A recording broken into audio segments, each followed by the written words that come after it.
Hey, what is going on guys? I am BlackOpsAmazing. Welcome yourselves back to another video on the channel where today we are looking at the top 5 worst starting rooms in all of Call of Duty Zombies. If you enjoyed the video, as always, a like rating would be very much appreciated. Only if you feel like it though, if not, it really doesn't matter. Thank you for tuning in. Make sure you are subscribed to stay up to date with the latest videos on the channel, and also click that little bell notification icon as well to be part of the notification squad. But anyway, without further ado, let's get straight into it. Here we go. So this list, just like all of my other top 5s, was very difficult to make, but this one in particular because it wasn't so much that I couldn't decide what maps to put onto this list, but in my opinion they all have their own disadvantages, which makes them all equally as bad as each other. So I can't actually say number 1 is worse than number 5 or number 3 is worse than number 2, but because it is a top 5 I have to put them on a list. I've tried, but like I said, you really could mix these up. Also, these are in my opinion. If I was doing a starting room challenge, then these are the maps that I more than likely wouldn't like to play. So just keep in mind, in order to qualify for this list, obviously it only includes starting rooms, which means whatever room you spawn in first in Zombies, that is classed as the starting room. Then as soon as you leave that area and go on to a different one, obviously that's no longer the starting room.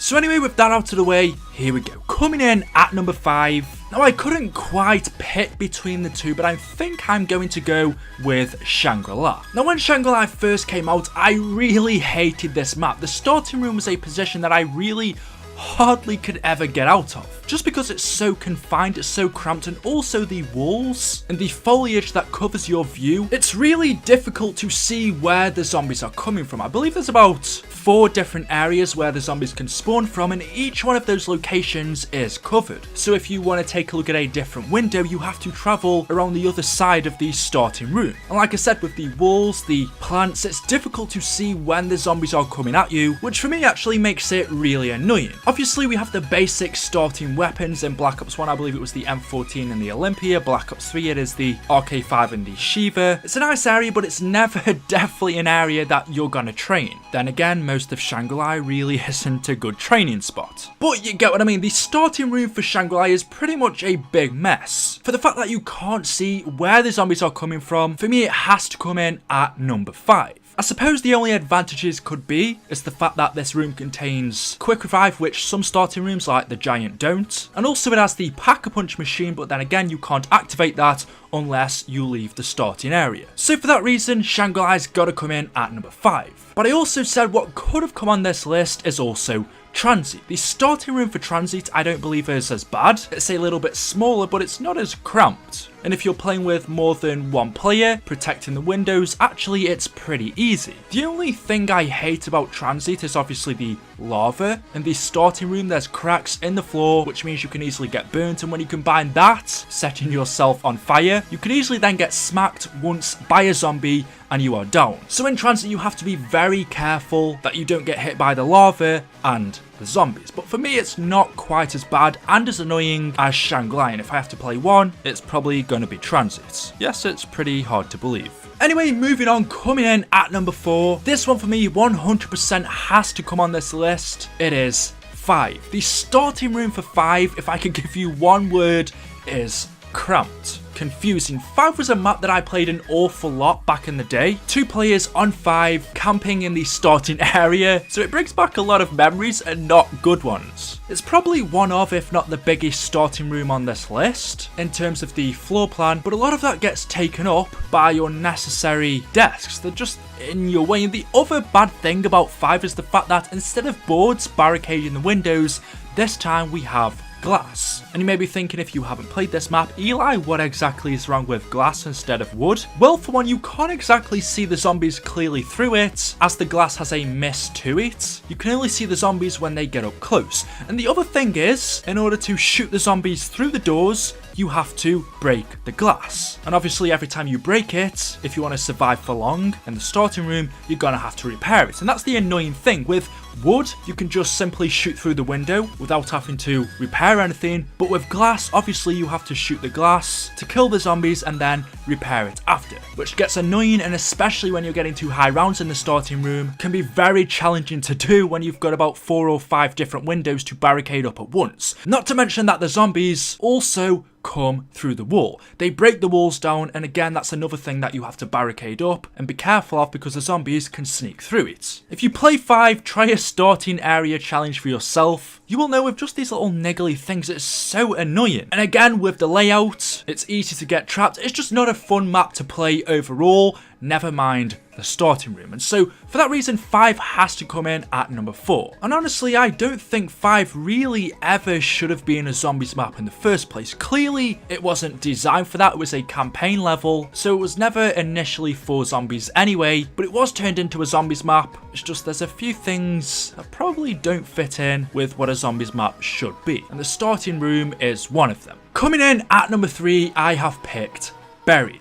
Now, Buried is a strange one because you can leave the starting room for free, but even though that is the case, that doesn't change the fact that the starting room is freaking annoying. I've never done a starting room challenge on Buried because 1, it's freaking stupid, and 2, I can't see myself getting past round 5. Literally, the starting room for Buried is just a very small catwalk, and it's super easy to get trapped. There's only literally 2 ways that you can go, which is back and forth. You can easily fall off, and there's not much at all that you can do up here. There's a weapon that you can buy, but that's it. There's nothing else. Now, of course, there's the LSAT on the wall, but if you try to get that, then you fall down and you leave the starting area, so it won't be a starting room challenge. Now, I know some people will say, well, Eli, Buried, the starting area is not really the starting area because, as I said, you can leave there for free. It's kind of like it's all joined into one, but let's be honest, that'd make the starting area massive, literally like 60% of the map. So the starting area is the area we spawn in, which is above ground, and as you can see, it's freaking ridiculous. I'm trying right now